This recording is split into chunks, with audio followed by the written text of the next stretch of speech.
Hey guys, and welcome back to my channel.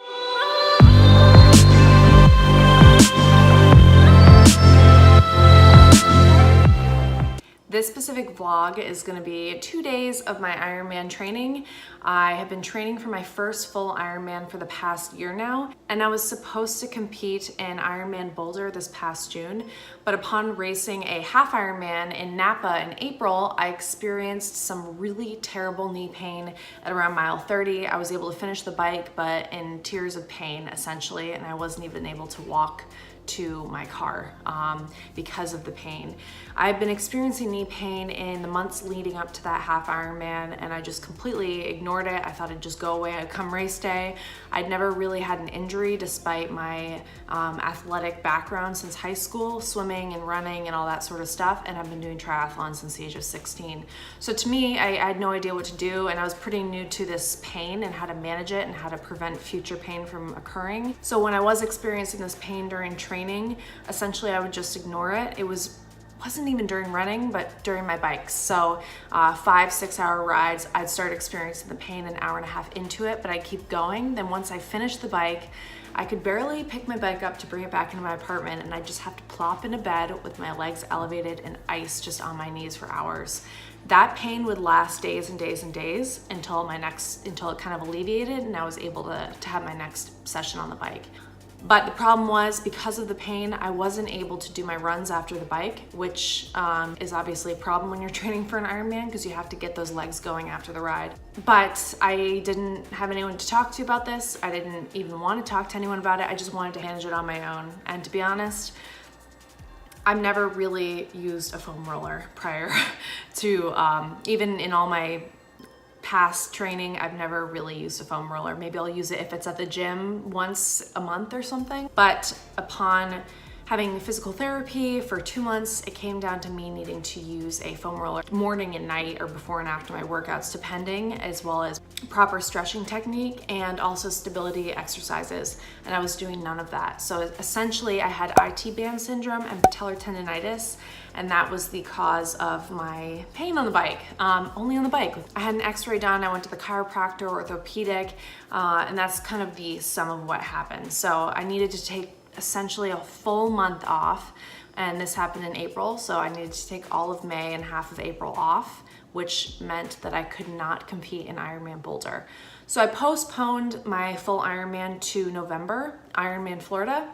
That's the goal now, and it's still not enough time to really rehab, but my goal since high school has been to finish my first full Ironman before the age of 30. I'm 29 now, I have a year, but if I race next year, I will be considered 30 and it won't be before 30. And I know that might sound crazy, but I've had this goal since high school and I need to meet that goal. Sometimes we're stubborn enough to endure so much pain and ruin our bodies to get to that goal. I've done it before in the past, even my expedition, I really ruined my state of mind towards the end there, but I had to get it done. The same thing is with this Ironman. So I have Ironman 70.3 Boulder coming up in a couple weeks. That's August 4th, I believe. I shouldn't be racing that, but I registered for it. I had everything already lined up, the hotels and everything for Ironman Boulder last June. So I had to kind of postpone that, and I thought may as well do it, may as well see where I stand at least. And then I'm looking to do either Ironman 70.3 Oceanside, or I think there's one in Arizona as well prior to Ironman Florida.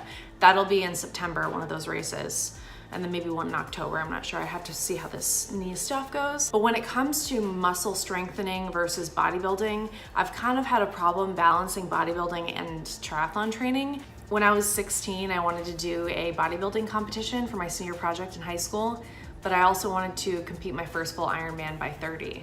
So it's always been a balance of Ironman and bodybuilding for me. It's just a personal thing. But last September, I did buy a lean strengthening kind of bodybuilding program, and the focus was really on the lower body, which I never really worked too much. So on the glutes, hamstrings, quads. And I really ended up strengthening my quads, but my glutes did grow kind of substantially. And I thought, well, that it's working. Like my glutes are becoming stronger. But it was kind of more an aesthetic program as opposed to the one that I'm doing now by EC Fit Boulder. I'll put the link in the description box below of what the strengthening program is that I currently use for Ironman training. Erin is the coach, and she trains pro athletes like Marina and Tim O'Donnell. They're a couple who have followed for years now, and I find really inspiring. Miranda's won Kona, I don't know, at least once, maybe definitely I think twice as well. But so I'm using her strengthening plan right now. I bought it was like $300, so it's definitely an investment, but to prevent injury is so important. I wish I had done this strengthening program a year ago, because all of these exercises, I see them working during my training sessions as well. And I don't see physical results, but that's not the point. It's kind of just different muscle groups that you're supposed to work when it comes to triathlon. So I thought I'd just get that out of the way and tell you guys what this is all about. I'm gonna have more of these videos because perhaps some of you will benefit from them. Maybe you're training for an Ironman or a 7.3 or even your first triathlon. Maybe you'll gain a little bit of insight here or gain some tips, or if anything else, just some inspiration, or maybe it's fun to watch, I don't know. But without further ado, let's get started.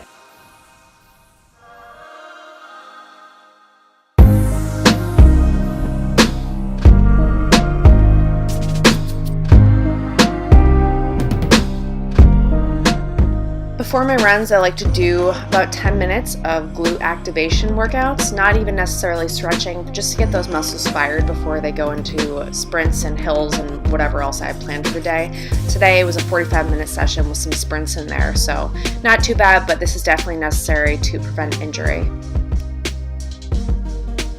And in here I have a scoop of Prolific pre-workout. It's got multiple cognitive compounds in it. It has a little bit of caffeine in there, and it really facilitates that mind-muscle connection. So you'll notice with these exercises that they're targeting a couple different muscle groups at once, and that's for stability and strengthening in all areas, because as a triathlete you're really using all muscle groups when you're training, whether it be swimming, biking, or running. So I think that's what the purpose of Ironman strengthening training programs is all about, is working all those muscle groups, as opposed to bodybuilding where you're usually just working one at a time. That's what I've noticed, the big shift from weightlifting and triathlon strengthening.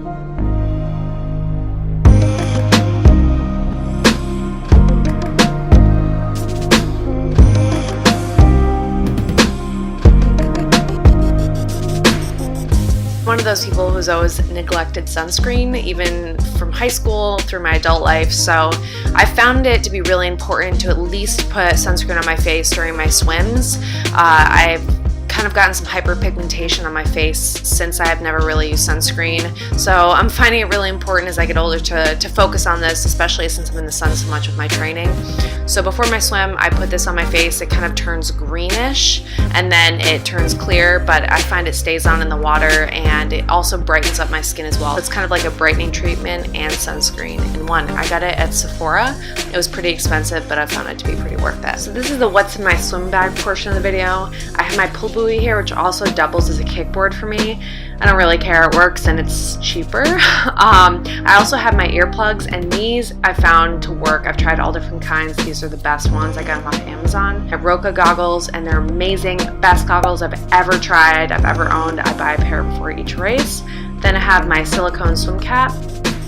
I also have my paddles, which work really well. These are great. I also got them on Amazon, and they've really strengthened my upper body, I found.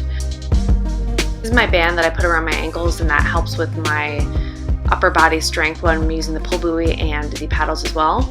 And then here I just have my workouts in Ziploc baggies so I can refer to them when I'm in the pool. I'm really lucky that I have a pool literally right next to my apartment. It's part of the lease, you get free pool, but I won't have that for long. I'm leaving the end of the month. Here's my workout I'm doing today, and I set up all my stuff by the pool, so it's right there and accessible, obviously. Today's session was just going to be an easy 45-minute session. I usually have my hard swim sessions on Friday, and this was on Wednesday when I filmed it. I do some stretching, and then I head into the pool and yeah, get that workout in.